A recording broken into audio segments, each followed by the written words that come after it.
எல்லோருக்கும் நமஸ்காரம். ஸ்ரீமதி ராமானுஜாய நமக, ஸ்ரீமதி நிகமாந்த மகாதேசிகாய நமக. இன்னைக்கு மார்கழி 23. அதுவும் மார்கழி 23னா ரொம்ப ஏத்தமான நாள். ஏன் இன்னைக்கு நரசிம்மருக்கு உகந்த நாள். மாரிமுலை முளைஞ்சில் மண்ணி கிடந்து உறங்கும் சீரிய சிங்கம் அறிவுற்று தீ விழித்து வேரி மயிர் பொங்க எப்பாடும் போர்ந்துதறி மூறி நிமர்ந்தி முழங்கி புறப்பட்டு போதருமா போலே நீ பூவை பூவண்ணா உன் கோவில் நின்று இங்கனே போந்தருளி கோப்புடைய சீரிய சிங்காசனத்திலிருந்து யாம் வந்த காரியம் ஆராய்ந்து அருளேலோர் எம்பாவாய். இன்னைக்கு அவ்வளவு அதிர்ஷ்டமான அவ்வளவு சந்தோஷமான நாள். அதாவது இதை பற்றி நான் ஒரு இடத்துல படித்தேன், அதை பற்றி நான் உங்ககிட்ட ஷேர் பண்ணிக்கிறேன். இன்னைக்கு ரொம்ப நேரமாக இடி சத்தம் அப்படியே டம டம டம டம டமன்னு கேட்குது. இது இடிதானா இல்லை இரண்யாகசிபுவினுடைய கர்ஜனியா அப்படின்னு இந்திரன் வைத்துக்கொள்ள கலங்குறான். ஐயோ, இந்த இரண்யகசிபு கர்ஜனா வந்தா என்ன பண்றது அப்படின்னு அவனுக்கு ஒரு இந்திரனுக்கு பயம் வந்துடுது. ஐயோ, நம்ம கூட தான் போர் தொடுக்க வந்துட்டானாவன், இனிமேல் என்னதான் இருக்கு நம்ம கிட்ட இழக்கிறதுக்கு அப்படின்னு பரிதவிக்கிறான் அந்த இந்திரன். இந்த உயிர் கூட போகாதே, நம்ம தேவர உலகத்துல இருக்கிறோமே, என்ன பண்றது, இந்த அமரத்துவம் இல்லாம இந்த அமரத்துவம் கொண்ட இந்த அமரர்களாக இந்த தேவலோகத்துல இருக்கனே, ஆனா இவனுடைய கர்ஜனையை நான் கேட்க வேண்டியது இருக்குதே அப்படின்னு சொல்றான். அந்த சத்தியலோகமே ஆட்டம் கண்டது. பிரம்மாவே கலங்கிட்டார். என்ன பண்றது, இதுக்கு ஒண்ணுமே புரியல. உடனே இன்னைக்கு கணக்குப்படி பார்த்தா அவனுக்கு இன்னைக்கு மரணம் நேராது. அப்போ நல்லா தெரியுது, இப்போ அவன் சாக போறது கிடையாது. அப்போ 30 முக்கோடி தேவர், கிங்கரர், கந்தர்வர், யக்ஷர், நரன் இத்தியாதிகளும் முப்பொழுதிலும் மூவர்களிலும் தனக்கு மரணமே கூடாதுன்னு கேட்டான். நானும் யோசிக்காம இந்த வரத்தை கொடுத்துட்டனே அப்படின்னு பிரம்மா கலங்குறான். அன்னிலிருந்து அவன் செய்து வரும் ஒவ்வொரு பாவத்துக்கும் அளவே இல்லாம போயிடுச்சே. ஜெகநாதா, நீ தாண்டா எனக்கு எல்லாத்துக்கும் முடிவு கட்டணும் அப்படின்றார். வரம் கொடுத்தது என்னமோ பிரம்மா, ஆனா இன்னைக்கு யார்கிட்ட வேண்டான், அந்த ஜெகநாதன் கிட்ட வேண்டான். அதாவது வாக்கு கொடுக்கும் பொழுதும் சரி, வரன் கொடுக்கும் போதும் சரி, பார்த்து செய்யணும். ஆராய்ந்து அருளேலோர் எம்பாவாய். ஆண்டாலே அதான் சொல்லியிருக்கா. தேவர்கள், கந்தர்வர்கள், யக்ஷர்கள் இத்தியாதி தேவதைகள் எல்லாரும் அந்த பூலோகத்தில் நடக்கிறத பயந்துண்டு ஒரு ஓரமான நின்று பார்க்கறாளாம்.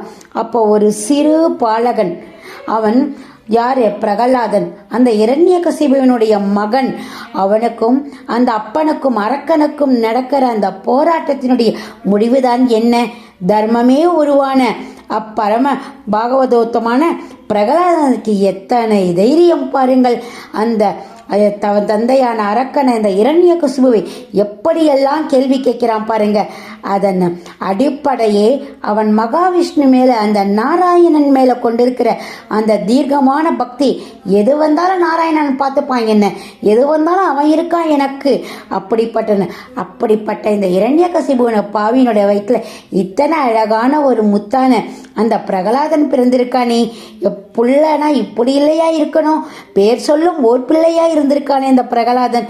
எல்லாரும் வியந்து பார்க்கறா அந்த பிரகலாதனை. ஆஹா, எவ்வளவு அழகான தேஜஸான மூஞ்சி, எவ்வளவு கணீர்னு ஒரு குரல். நாராயணனே நமக்கே பறை தருவான். இன்னைக்கு ஆண்டாள் சொன்னா, ஓம் நமோ நாராயணா, அவன்தான் எனக்கு எல்லாம் அன்னைக்கே சொல்லிட்டான் பிரகலாதன். சர்வேஸ்வரன் அந்த மாயவனோ ஒரு நிமிஷம் யோக நித்திரையில இருக்கிறதா எல்லாரும் நினைக்கிறா. யோகத்துல எப்படி இருப்பான் அந்த லோகநாதன், அவனுக்கு தெரியுமே. தன்னுடைய பக்தர்கள் கஷ்டப்படும் பொழுது அவனுக்கு தூக்கம் வருமா? மந்தாச புன்னகை மிளிரும் அமரரின் அதிபதி. அவனுடைய திருமுக மண்டலம் அப்படியே கொதிக்கிற செம்பிழம்பா இருக்குது. வழக்கமான அந்த அமைதி, ஆனந்தம் தவழும் அந்த திருப்பார்ப்புடன் கொந்தளிக்கிறது. அவன் பக்தனுடைய இப்போ அவனுடைய பக்தன் பிரகலாதனுக்கு பல பிராபலங்கள். அந்த பிராபலத்தை பார்த்து இந்த பரந்தாமன் படுத்துறங்குவானா திருப்பார்கடல்ல? ஏதோ ஒரு பயம் எல்லோருடைய மனசையும் அரிக்கிறது. என்ன நடக்கிறது, என்ன பண்ணணும், என்ன கற்பனை, ஒண்ணுமே புரியல. இதுதான் இன்பமா, இதுதான் துன்பமா, வைகுந்தமே கலக்கத்துல இருக்குது. அப்ப கண்ணை மூடி அந்த மாலவனுடைய அந்த பரந்தாமனுடைய மன ஓட்டத்துல நல்லா தெரியறது. என்ன தெரியறது? அந்த பிரகலாதனுக்கு எத்தனையோ ப்ராப்ளங்கள், எத்தனையோ கஷ்டம் கஷ்டங்கள், எத்தனையோ இரண்ய கசிபு கதையை தூக்குறான், என்னமோ பண்ணுறான், நெருப்பில் போடுறான், ஒன்றும் பண்ண முடியல. என்னவா இருக்கும்? இந்த அண்ட பகிரண்டங்களும் அஷ்டதி கஜங்களும் அமரலோகம் முதல் பாதாள ரோகம் வரை அனைத்துமே இன்னைக்கு இரண்ய கசிபு உற்று உற்று பார்க்கறது, பிரகலாதனுடைய சம்பாஷணையை கேட்கறது. அப்போ இரண்யன் கேட்கிறான் பிரகலாதனை, பிரகலாதா எங்கே கற்றுக்கொண்டாய் இந்த அபத்தங்களை? எதுப்பா அபத்தம், எதுப்பா அபத்தம் சொல்ற? என் முன்னாலேயே என் பரம வைரியான அந்த நாராயணனுக்கு துதி பாடுறையே எங்கே கற்றுக்கொண்டாய்? உனக்கு எப்படி இந்த தைரியம்? அப்பா, வைகுந்தத்தில் இருக்கிற அந்த வைத்தமா நிதிப்பா, அவர் ஃபிக்ஸட் டெபாசிட் பா, அவர் தான்ப்பா நமக்கு எல்லாமே. அவரை போய் பாடக்கூடாதுன்னு சொல்றியே, நியாயமாப்பா? பிஞ்சிலேயே பக்தியில் படுத்த பாலகன் பதில் சொல்றான், நீர் எனக்கு இப்பிறவியில் தந்தை, ஆனால் எப்பிறவியிலும் தந்தை அவனை. ஆனால் சகல ஜீவன்களுக்கும் அசையும் அசையா அனைத்து சேத்தனம் அச்சேத்தனம் அனைத்திற்கும் ஆதியும் மந்தமும் அவனே, அந்த அமலனே அல்லவா அப்படின்றான். இந்த பதில் கேட்ட அந்த பல கோடி சூரியர்களும் ஒரு சேர புன்னகை உதித்தார் போல் உதித்தான் அந்த புருஷோத்தமன். கண்கள் சிவந்து நா துடிக்க கோபத்தில் கத்தினான் அந்த இரண்யகசிபு, நானே கடவுள், என்னை வணங்குவாய், ஓம் இரண்டாய நமக என்று சொல்லு, இரண்யகசிபுவை நமக என்று சொல்லு அப்படி என்று பையனை கஷ்டப்படுத்துறான். கண்கில் பொறுகி பொங்கும் அருவியாய் பக்தி பெருகெடுக்க கொஞ்சமும் பகராது அந்த பாலகன் பயின்றான், ஓம் நமோ நாராயணாய.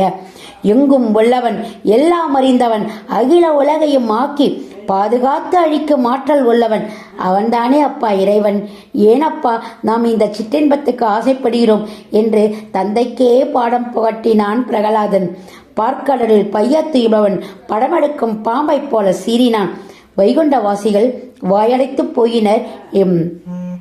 அந்த இரண்டிய கசிபுவின் மேல் தன்னுடைய போர் தொடுக்க கிளம்பி விட்டான் அந்த வைகுண்டவாசன்.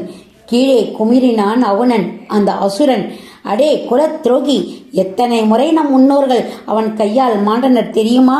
அது அவர்கள் பாக்கியம் அல்லவா தந்தையே?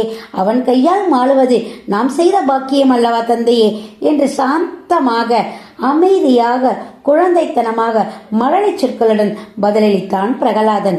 இரணியனின் கோபம் எல்லை கடந்தது. எகிரி குதித்தான் ஆகாயத்திற்கும் பூமிக்கும். சிம்மாசனத்தில் இருந்து இறங்கி வந்தான்.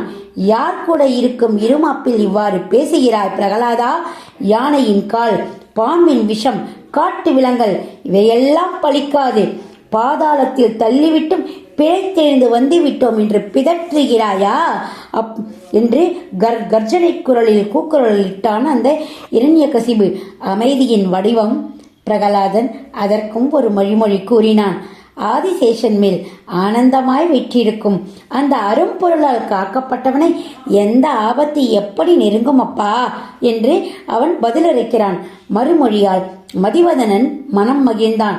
வைகுண்டவாசியாக இருக்கும் அந்த வைகுண்ட திருப்பார்கடலில் இருக்கிற அந்த நாராயணன் இந்த குழந்தையினுடைய மறுமொழியில் சந்தோஷம் அடைகிறான்.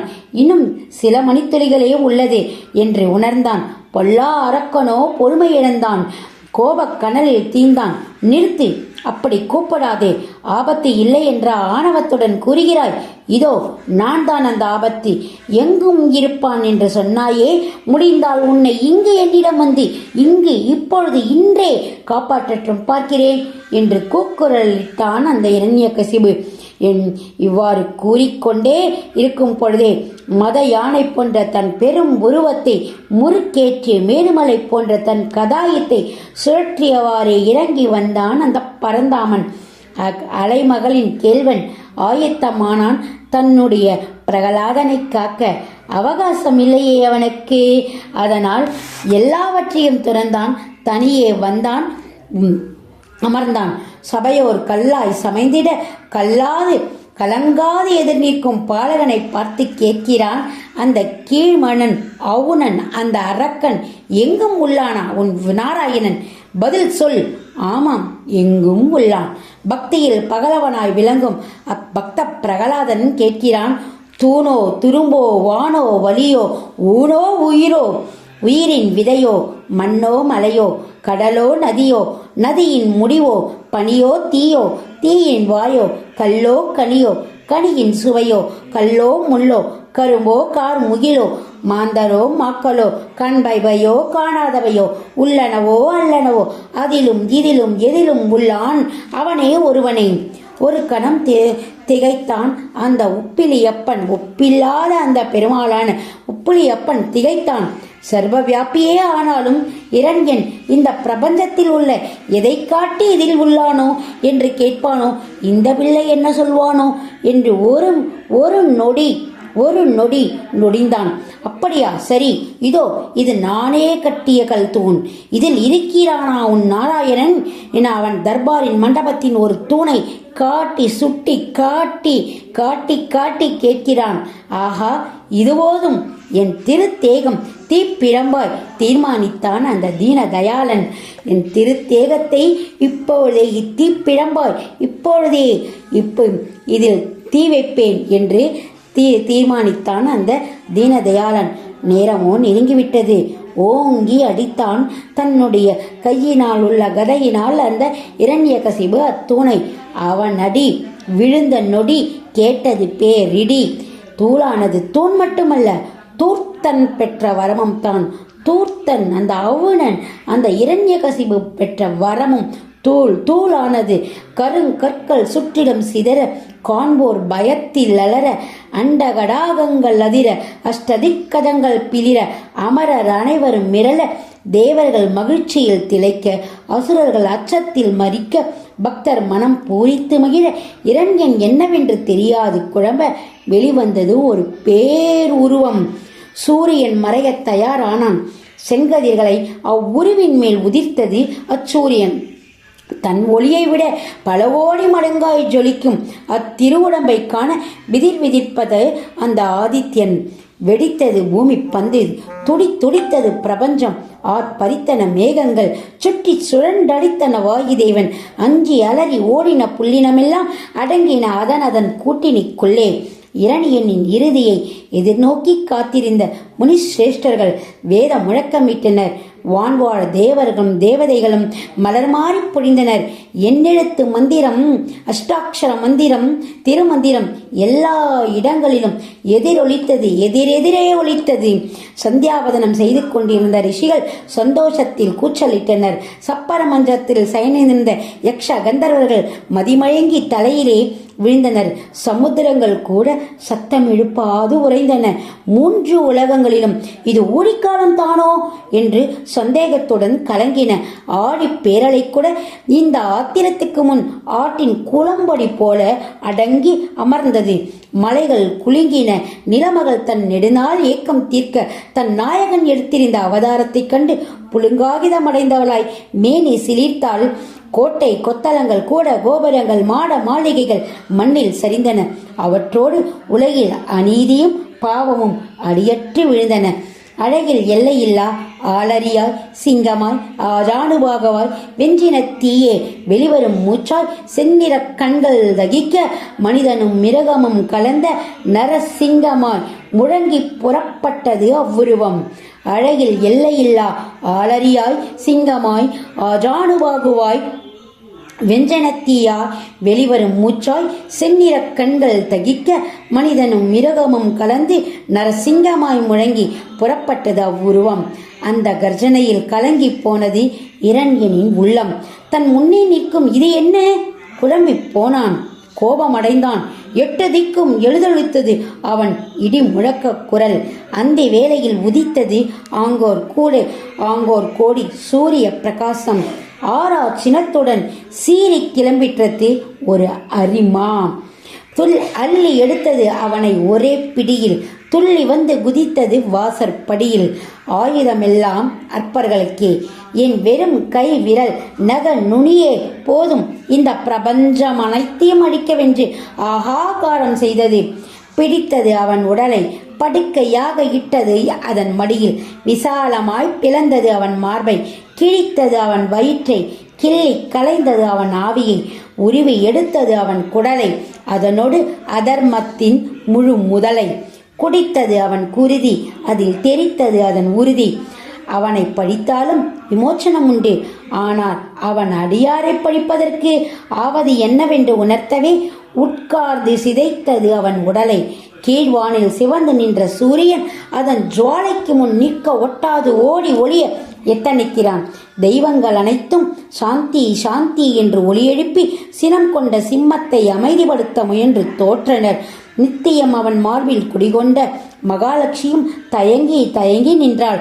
அகில உலகமும் இந்த ஊழி தாண்டவத்தை கண்டு திகைத்து திகைத்து நின்றன.